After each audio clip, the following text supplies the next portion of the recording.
Assalamualaikum warahmatullahi wabarakatuh. Alhamdulillah, segala puji bagi Allah senantiasa kita panjatkan.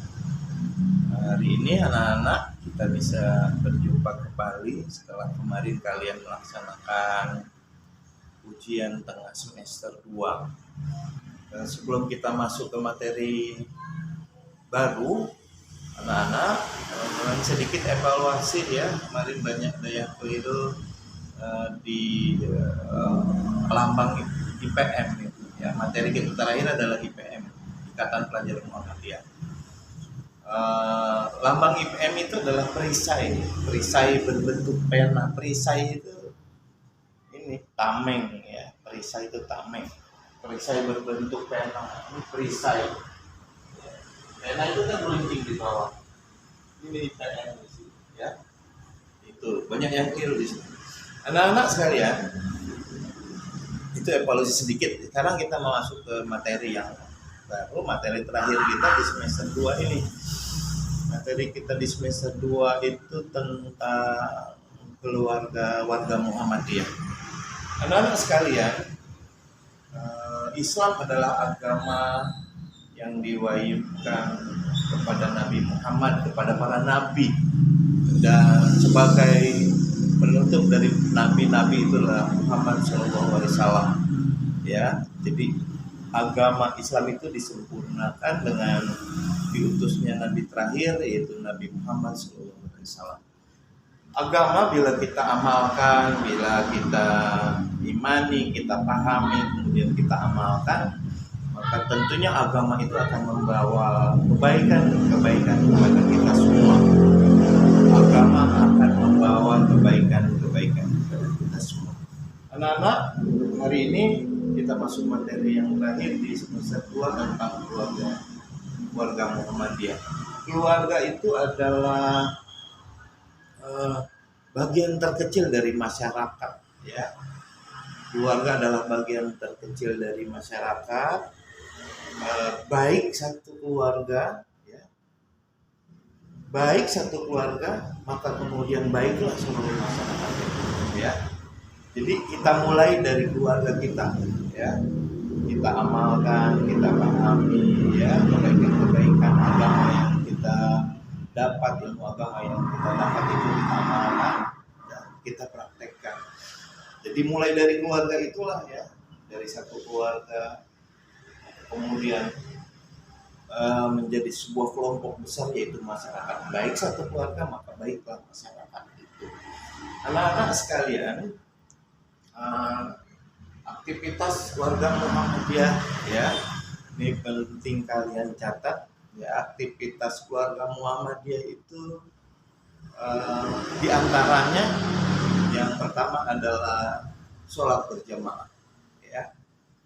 Siapa di antara kalian yang suka sholat berjamaah? Kalian tentu tahu ya manfaat sholat berjamaah itu ya. Manfaat sholat berjamaah itu pertama, kita akan mendapatkan pahala 27 derajat ya, atau 27 kali lipat dibanding sholat sendiri ya. Sholatul jamaah afdhalu min sholatil fardhi. Sholat berjamaah lebih baik daripada sholat sendiri. Pahalanya berlipat ya. Berjamaah itu pahalanya 27 derajat atau 27 kali lipat. Maka sholat berjamaah ini harusnya menjadi aktivitas keluarga Muhammadiyah ya. Kemudian samping aktivitas sholat berjamaah ya, tentunya banyak manfaat dari sholat berjamaah itu. Tadi Pak Usin sudah sampaikan, mendapatkan pahala yang berlimpah, kemudian menghidupkan sunnah ya, karena sholat berjamaah itu adalah bagian dari sunnah Rasulullah Muhammad SAW. Kemudian sholat berjamaah juga kita dapat bersosialisasi kepada saudara-saudara kita, masyarakat atau tetangga kita. Itu beberapa manfaat sholat berjamaah ya. Jadi Jadi aktivitas warga Muhammadiyah atau keluarga Muhammadiyah yang pertama itu sholat berjamaah. Ya, ini harus betul-betul kita amalkan karena sholat berjamaah bagian dari sunnah Nabi Muhammad SAW. Kemudian anak-anak, aktivitas dari warga Muhammadiyah yang lain adalah membaca Quran. Ya, hendaknya membaca Quran, ya, tartil Quran. Membaca Quran dengan tartil itu menjadi kebiasaan keluarga Muhammadiyah. Ya, jadi kebiasaan keluarga Muhammadiyah membaca Quran bisa kita lakukan setelah sholat maghrib atau pada sholat subuh atau ketika menanti datangnya waktu sholat, ya, ketika di rumah itu boleh kita baca Al-Quran.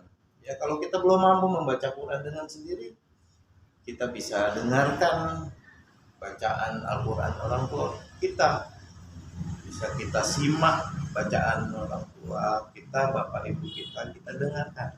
Ya, mendengarkan bacaan Al-Quran saja itu dapat pahala, ya. Apalagi kita membaca Quran dengan tartil, atau nggak dengan tartil. Tartil itu membaca Quran dengan cara membaca, cara melafazkan yang baik dan benar, ya, tartil Quran. Nah, itu kebiasaan kedua warga Muhammadiyah, yaitu membaca Quran. Kebanyakan sekarang kita udah malas, ya. Kalau saya sering saksikan itu anak di waktu sholat, di waktu jam belajar bukan Al-Quran yang dibaca, tapi mereka sibuk dengan gadgetnya, dengan HP-nya, atau sudah terlalu fokus dengan sinetron di televisi yang menjadi favoritnya. Anak-anak sekalian, aktivitas keluarga Muhammadiyah itu banyak sekali. Nanti pada pertemuan yang akan datang Pak Husi akan jelaskan materi-materi yang lain. Tentu saja karena memang materi yang terakhir ini di semester 2 tentang aktivitas keluarga Muhammadiyah, banyak aktivitas positif yang bisa kita lakukan. Oleh karena itu mungkin itu saja pada hari ini saya sampaikan tentang aktivitas keluarga Muhammadiyah yang pertama, dan yaitu sholat berjamaah, kemudian kebiasaan membaca Al-Quran. Ya, sholat berjamaah bagian dari sunnah, membaca Al-Quran juga bagian dari sunnah. Ya, marilah sama-sama kita hidupkan sunnah-sunnah Rasulullah ya di dalam kehidupan sehari-hari kita. Ya, setelah kewajiban-kewajiban kita yang lain kita laksanakan. Demikian anak-anak pertemuan kita hari ini, mudah-mudahan ada manfaatnya. Assalamualaikum warahmatullahi wabarakatuh.